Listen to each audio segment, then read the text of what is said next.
Welcome to the Agentic Allocator. Today we're joined by Professor Emmanuel Yimfor, Professor of Finance at Columbia Business School, whose research examines the frictions and biases shaping how capital flows through private markets with a focus on racial and gender gaps in VC funding, board representation, and private capital fundraising. The key idea is to be able to expand the search space. Given that this tool helps me reduce the cost of due diligence, can I expand the set of potential people I meet to those that are outside my network? His work reveals how alumni networks, homophily, and hidden signals determine who gets funded and who does not. The danger can be a little bit subtle. So picture an LP who feeds a new manager's material, so the private placement memoranda or even the one-pager, and asks the AI, how similar is this person to the managers that were back before? Now, that sounds objective, but if the past portfolio was built through the same kind of narrow networks, then the model is just automating the same types of exclusions. What makes this conversation so timely is the question of what happens when these dynamics get encoded into AI. As the industry moves towards agentic capital matching and digital representations of LPs and GPs, the biases Professor Yimfor has documented risk becoming embedded in the technology itself. These are really exciting times, and so to the extent that the industry adopts some of this technology in the right way, not in ways that are related to how past decisions have been made, I could really see a potential where it not only expands the pool of who is receiving capital, but it also allows this capital to be allocated towards its most productive uses. I hope you enjoy the conversation. Professor Yimfor, thank you so much for taking the time to join me for the conversation. Thank you for having me. Before we dive into AI, would love to focus on your research. So your research shows that and documents that there is a long-term racial and gender kind of disparity in terms of private capital funding. Would love for you to dive into that for our listeners today. Oh, absolutely. Like my research in general is about the core frictions driving disparities in access to capital in private markets. And so you talked about race and gender. Let me take each in turn because, the mechanism is the same, but, the details differ. So for race, so far what my work has shown is that, the core friction is networks, right? Like who you can reach as opposed to necessarily how good you are. And so if you look at more, structured ways of, reaching funders, I'm talking about things like, accelerators or grant funding. Essentially, the racial gap in access to funding disappears. It mostly shows up when, things are more relationship driven. Like if you think about like founders, for example, trying to raise Black or Hispanic founders, trying to raise, venture capital funding from GPs, they raise about 40% less, even given, identical, patent holdings or going to the same school or even having the same track record. We see, very similar patterns for gender, which are, very striking. Again, in the founder space, one thing that we did is, good startups that were formed by men and women, and then we just track what happened when and went on to start a new company relative to the woman. And so what we found is that, the woman raises less funding relative to her male co-founder, even though like they share very much the same track record. And so like that's kind of like, what I've seen on the founder space with respects to race and gender, raising capital from GPs. This core friction of like networks, it shows up again when we look at, GPs raising capital from limited partners. Here, what we find is one of the key barriers is the ability to raise that first time funding, right? Even if you look at even the allocators that prefer to back, female or minority GPs, a lot of those, allocators need a track record to be able to back them. So I'm thinking about like pension funds or even endowments. But, how do you get a track record in the first place? You need to be able to get, access to, the type of GPs, family offices, high net worth individuals more active in funding first time fund. And so given this gap, is no surprise that when we look overall, there is a gap in funding and how much capital GPs can raise, especially when they are, racial minorities or women.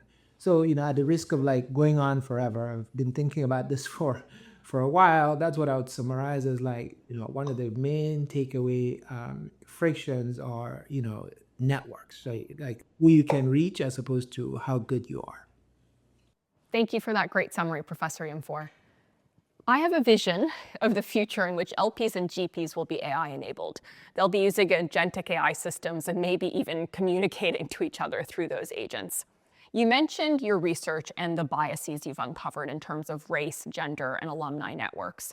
How should we think about those biases and how they could be potentially perpetuated within the AI context? Now, if I could start with a caveat, I think whether AI systems amplify existing disparities in capital allocation would depend on how the AI system is trained, right, and what kind of input data the AI system uses. So the danger can be a little bit subtle. So if you picture an LP who feeds a new manager a new manager's material, so the private placement memoranda or even the one pager, and ask the AI how similar is this person to the managers were back before.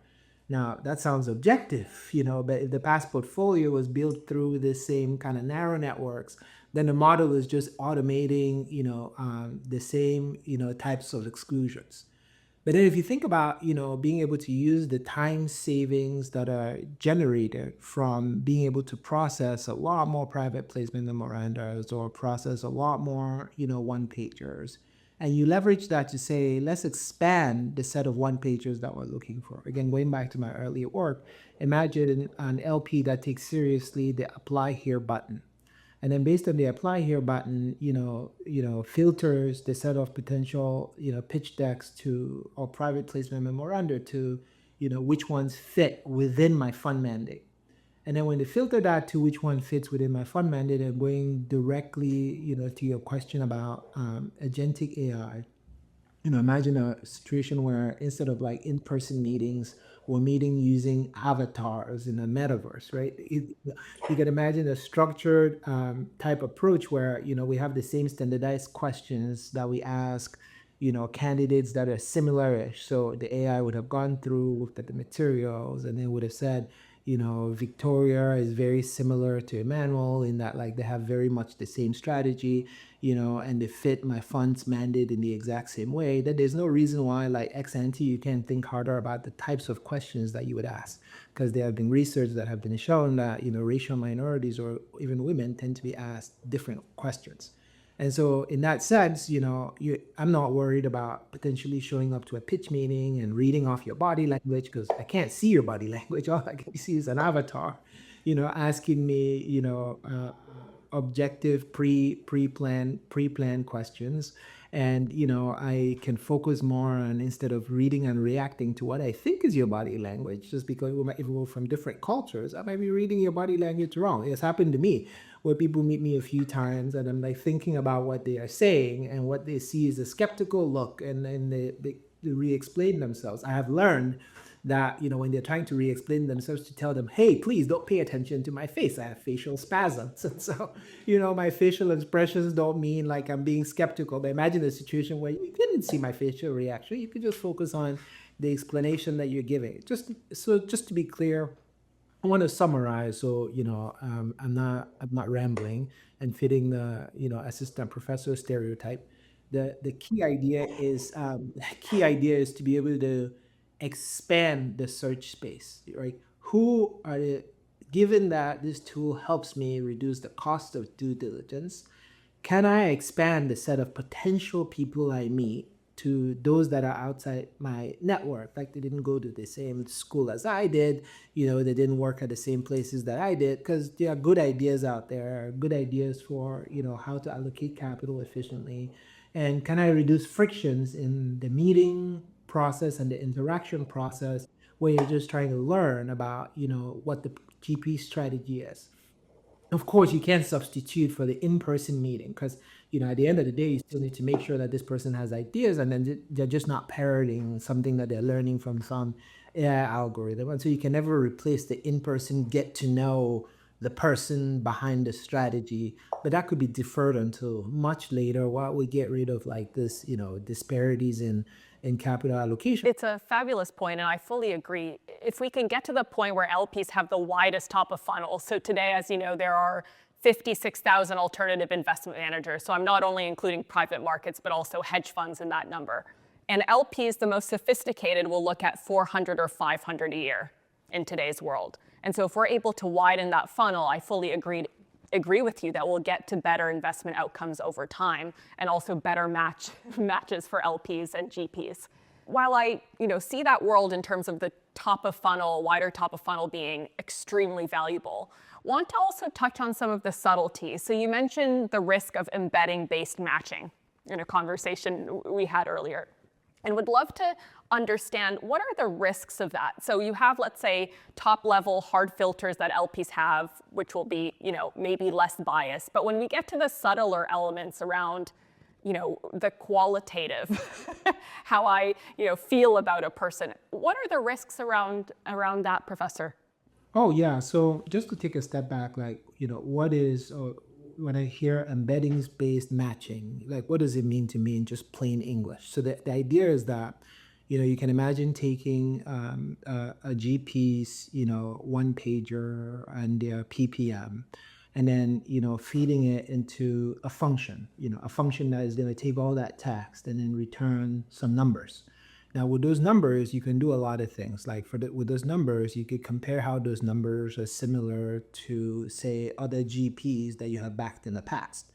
And so once you do that, behind the hood, even if you have never, made a decision about, allocating to a GP based on their race, based on their gender, or based on where they went to school, behind the hood, how the model is going to compute what is similar to what you've done in the past. It's kind of a black box. You might not be sure exactly what the model is doing, but what it might end up doing is it might end up like picking up on those very same signals that even you don't agree you should be using, to allocate capital. And so from that benchmark of let's take a pitch deck, convert it into numbers and see how it's similar, to what we have done in the past. Those past decisions might pollute, your future decisions in ways that even you might not be able to pick up on.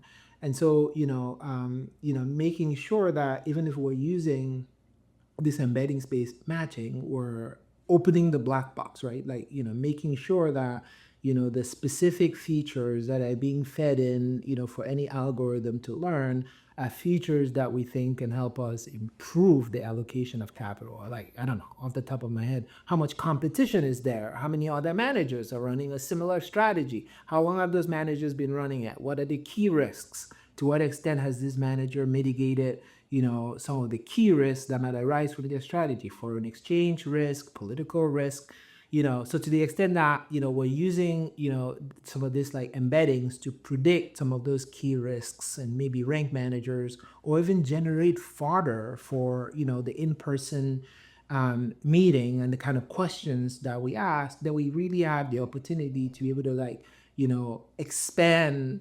I'm going to use your words. Instead of saying search space, I think top of the funnel is a lot more intuitive. Expand the top of the funnel and be able to,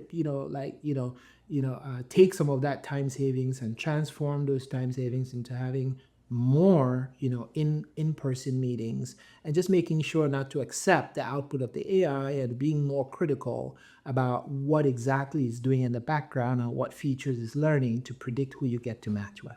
And Professor, you have done a lot of research in this space and also experimented with agentic models and how to reduce some of this bias. What have you found? Yeah, so what I found is that, the most important thing, again, at the risk of going back to some of the themes that we've been looking at, is thinking hard about how, this technology has the potential to expand the top of the funnel.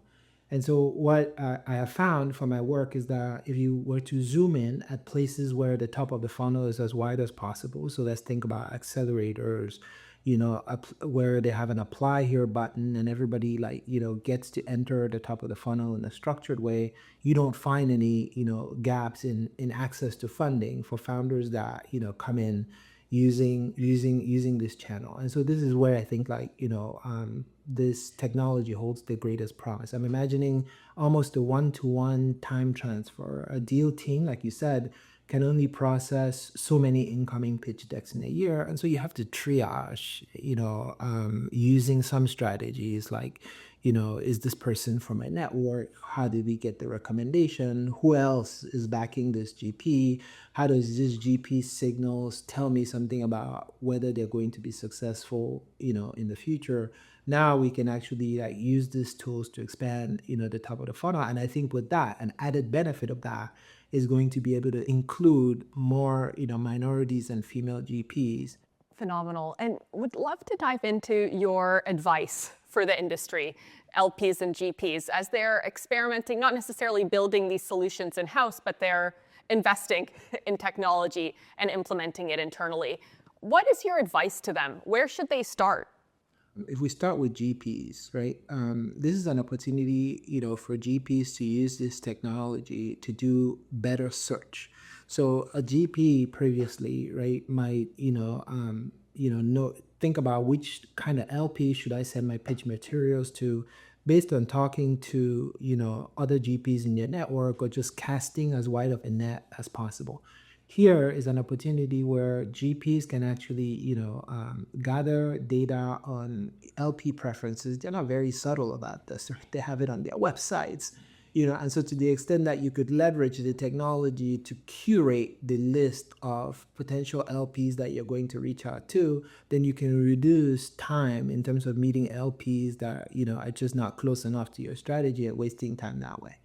When GPs are preparing their pitch materials, I'll also urge them to, resist the urge to just use automated materials generated by the system. There's still a need, for example, to be clear about your strategy. There's something that has to come across as being, very unique. We definitely don't want to, go to a system where the GPs are using, this technology to generate their pitch decks, and the LPs are using the same technology to analyze. The pitch decks that were generated by the GPs using artificial intelligence. And so, allocating capital to its most productive uses means that, you have a strategy that you clearly believe in. Just make sure that you police that whatever materials you're submitting actually reflects, the strategy that you're going to execute. And so maybe those GPs that had great ideas, but were not very good communicators, or didn't have the resources to hire some law firm or some advisor to prepare their pitch decks for them. Maybe this is an opportunity for them to raise their game and clearly communicate some of those ideas. On the LP space, as an LP, if I hire a consultant to help me think about, how to implement, AI and how it fits into my decision making, one of the things I would think hard about is how to expand the top of the funnel, right? The consultant help you think about how have you been getting the existing one-pagers and pitch decks that you have been evaluating. Are there opportunities where you could use this technology to expand the top of the funnel? Are there opportunities for you to be able to make sure that, managers with running a similar strategy are being asked the same question, irrespective of their race, irrespective of their gender? Is there a way for you to go directly from GP strategy to, thinking about the potential risks that, are inherent to the strategy that they're going to execute, while minimizing the potential distortions that might, occur in the middle in terms of where the GP is from, or asking them personal information about their network, or asking them questions, especially minority GPs or women, that you would not ask other GPs. So this is a chance to really have more of a structured process, expand the top of the funnel to essentially make sure that, we're serving the goal of finance, which is allocating capital to its most productive uses. These are really exciting times. And so to the extent that the industry, adopts some of this technology in the right way, not in ways that are related to how past decisions have been made, I could really see a potential where, it not only expands the pool of who's receiving capital, but it also allows this capital to be allocated towards its most productive uses. It is, and I fully agree with you, a really exciting time for the industry, but there are risks. And so it's great to speak with you to uncover some of the ways that we can mitigate them for the industry. And would love to just close with one or two more questions. The first one would again be maybe not for LPs and GPs as they are on the receiving end of the technology, but for folks that are working on developing this technology, is there any advice you would give them to try to, again, reduce the risk of bias from past decisions and how we carry that through? Right. So the 2 points about, reducing, the risk of like how we have been allocating capital in the past, any biases that arise from how we have been allocating capital in the past to be projected into the future. And so the first one is, the type of training data that we are using, right, to train the systems, as opposed to, just training data that is based on how we have allocated capital in the past. I'll try to expand that pool. So instead of saying among the managers that I have backed in the past, which managers did better or which managers did worse in economics, that's like the intensive margin. I'll try to expand it to the extensive margin. You did not, the managers that you chose not to back, you did not follow up to know exactly what their performance is. And so I'll try to use this, technology to expand the training data that comes into the process in the first place. And then how to use the training data, as in making sure that the output is not just a reflection of what you have, have done in the past, but is actually more aligned, to your objectives of, what types of GPs you are looking for, and what kind of hurdle rate or minimum level of return you are trying to achieve. And so I would, again, like in the sense of like from an LP's perspective, if they could use this technology to meet people that they have never met before, for the people designing the technology, they could think about how GPs are going to try to use the technology and how LPs are going to try to, use the technology ex ante. So GPs are going to want to very clearly communicate their strategy and only reach out to the set of LPs that they think have a high likelihood of backing them. LPs are going to want to achieve, the highest level of return per unit of risk. And so from that perspective, making sure that the systems are designed not just to appeal to what the LP has done in the past, but to appeal to their broader objectives is going to be something that's going to serve both sides. And we're at an incredibly exciting transformation point for the industry from an AI perspective, and your research is at the center of it. What are you researching right now, and what is on your roadmap? Oh, great question. So right now, I'm really obsessed with understanding how artificial intelligence is going to, change the equilibrium dynamics in the industry. So what do I mean exactly by that? On the one hand, you can imagine that, the industry could go one way, which is expanding, the top of the funnel, like we discussed, which would mean that you would see more traditionally underrepresented groups raising capital in this space. And then it will be interesting to find out if how these new GPs that are able to enter the market by virtue of LPs expanding their search space, how they perform. Did they actually deliver on the promises? Did they actually, deliver on the confidence that was placed in them by these new LPs? On the other hand, is if the industry goes the other way, which is, using, past data or past embeddings of other GPs they have backed in the past, and networks become even more narrow, then, we should see even widening disparities in the allocation of capital in this space. And so I'm very closely tracking where we're going to fall. I'm going to be using big data to understand, where we are going to fall on this spectrum moving forward in the future. I'm going to be doing this on the GP space, and so GPs raising capital from LPs.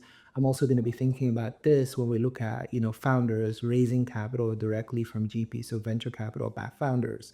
And so I'm pretty excited to see how, the industry has changed with the entry of this new technology. Incredible. Very excited to keep tracking and reading your research, and I'm really hoping we'll end up in the first scenario where LPs widen their top of funnel and we reduce bias across the LP and GP capital raising and matching. Professor Yimfor, thank you so much for taking the time to join me today. It was an absolute pleasure. Thank you so much. Thank you so much for having me. That's a wrap for this episode of the Agentic Allocator. If today's conversation gave you a clearer vision of where the industry is headed or helped you pinpoint exactly where your own process is stuck, go ahead and follow or subscribe wherever you get your podcasts. Your firm's judgment took years to build. Stop letting it reset every time a team member walks out the door. Visit omai.com to discover the structured digital intelligence foundation your team needs to leverage agentic AI to its fullest potential. Until next time.